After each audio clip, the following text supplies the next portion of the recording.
अस्सलाम वालेकुम नाज़रीन। ये देखिए मैंने आज चटनी का इंतज़ाम किया है दोपहर के खाने में। हरे धनिए की चटनी, हरा धनिया है, टमाटर है, लहसुन है, हरी मिर्चें हैं और ज़ीरा है।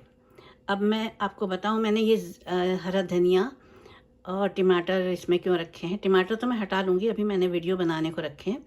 लेकिन जब धोती हूँ ना तो सिंक में पत्तियाँ नहीं जाती हैं, इसी छन्ने में सिमट जाती हैं, तो ये सहूलत होती है। तो जो बच्चियाँ, मेरी बेटियाँ, अगर उनको वो है हरा धनिया धोने में मुश्किल पेश आती है तो वो हमेशा छन्ने में रख के धोएं।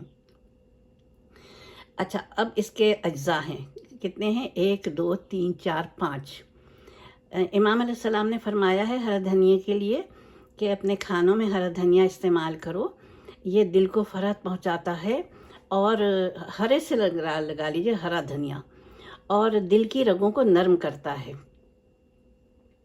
ज़ीरा है, ज़ीरा वज़न घटाता है और जल्दी सोजिश को कम करता है। इसके भी बेशुमार फ़ायदे हैं। लहसुन है, इसका भी आपको पता होगा, मुझसे ज़्यादा पता होगा कि लहसुन कितना हमारी हेल्थ के लिए फ़ायदेमंद होता है। और हरी मिर्चों के लिए भी इमाम अलैहिस्सलाम ने फरमाया तिब्बे सादिक़ में कि हरी मिर्चें अपने खानों में इस्तेमाल करो, ये जरासीम कुश होती हैं और तूले उम्र का बायस होती हैं। सुभान अल्लाह मेरे मौला। तो आज के खाने में चटनी, खिचड़ी, चटनी और मीट में चिकन का सालन है भुना हुआ। अल्लाह हाफिज़।